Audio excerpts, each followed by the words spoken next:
Hello મિત્રો, કેમ છો તમે બધા? આઈ હોપ તમે બધા મજામાં હશો. તો આજની આપણી રેસીપી છે મિક્સ વેજીટેબલ પૌવાના ઉત્તપમ બનાવીશું. તેના માટેના ઇન્ગ્રેડિયન્ટ્સ જોઈ લઈએ. તો વેજીટેબલમાં મેં ઝીણી સમારેલી ડુંગળી લીધેલી છે, એક મીડિયમ સાઇઝનું ટમેટું, એક લીલું મોરું મરચું, પત્તાકોબી અને ગાજરને મેં ખમણી લીધેલા છે, 2 ચમચી જેટલો રવો અને પૌવા લીધેલા છે, 1 કપ ખાટું દહીં, સ્વાદ અનુસાર મીઠું. તો ચાલો રેસીપી સ્ટાર્ટ કરીએ. સૌપ્રથમ આપણે પૌવા અને રવો આ દહીંમાં આપણે પલાળી લેશું. તો અહીંયા મેં એક બાઉલ લઈ લીધું છે, એમાં આપણે પૌવા એડ કરીશું.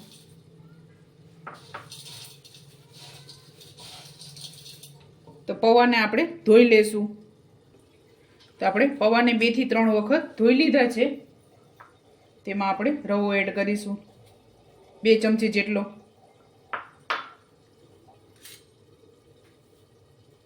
ત્યારબાદ દહીં એડ કરીશું.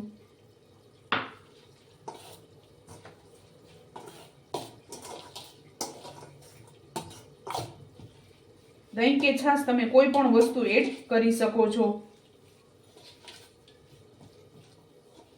આ ઉત્તપમ ખાવામાં પણ એકદમ ટેસ્ટી લાગે છે. આ તમે બાળકોને લંચ બોક્સમાં પણ આપી શકો છો, કારણ કે બાળકો બધા વેજીટેબલ ન ખાતા હોય. તો આ રીતે તમે કોઈ પણ વસ્તુમાં મિક્સ કરી અને તેને આપવાથી વેજીટેબલનું પોષણ પણ તેને મળી રહે છે. તો થોડુંક પાણી એડ કરશું આમાં.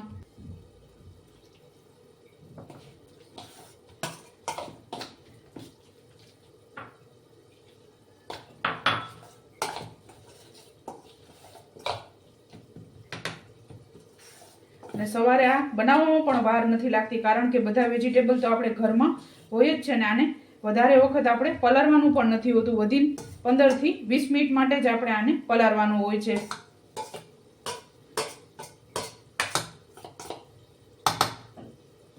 તો આપણે આને 15 મિનિટ માટે પલાળવા દેશું. અમે અડધા ગ્લાસ જેટલું પાણી એડ કરેલું છે, તો આને પીસી લેશું. તો આપણું ખીરું એકદમ સરસ તૈયાર થઈ ગયું છે.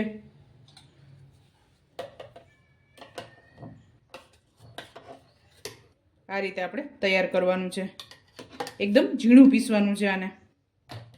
તો આપણે એક બાઉલમાં કાઢી લેશું.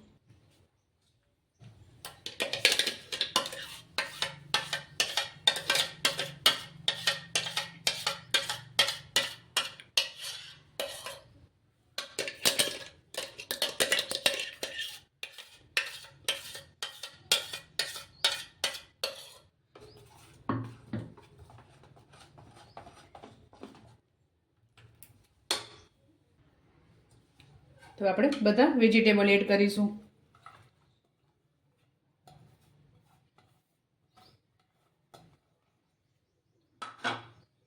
સ્વાદ અનુસાર મીઠું.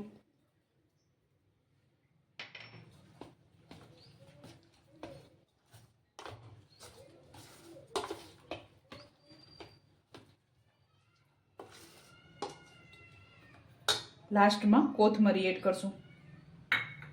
આમાં પાલક પણ તમે કટ કરીને એડ કરી શકો છો.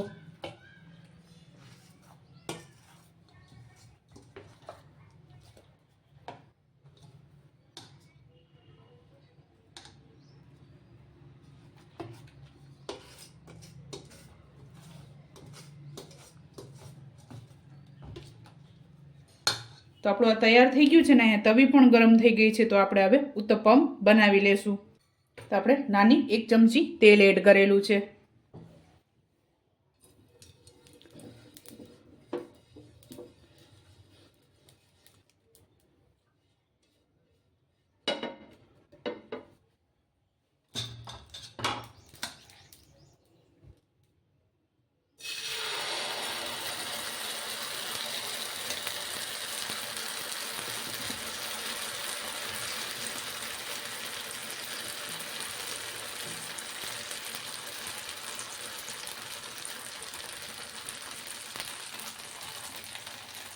તો આપણે આને મીડિયમ ગેસે પાકવા દઈશું. તો આપણે આ એક સાઈડ પાકી ગયું છે, તો આને ટર્ન કરી લીધું છે. થોડુંક તેલ એડ કરેલું છે મેં.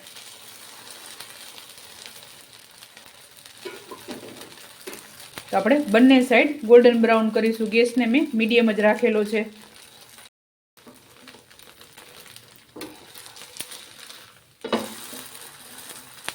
તો આપણા બંને સાઈડ પાકી ગયું છે તો આને સર્વ કરીશું. તો ચાલો મિત્રો, તૈયાર છે ગરમા ગરમ વેજીટેબલ પૌવાના ઉત્તપમ. તમે પણ આ જ રીતે બનાવજો અને મને યાદ કરજો. મારા વિડીયોને લાઇક, શેર અને સબસ્ક્રાઈબ કરવાનું ભૂલતા નહીં. તો ચાલો મળીશું નેક્સ્ટ વિડીયોમાં.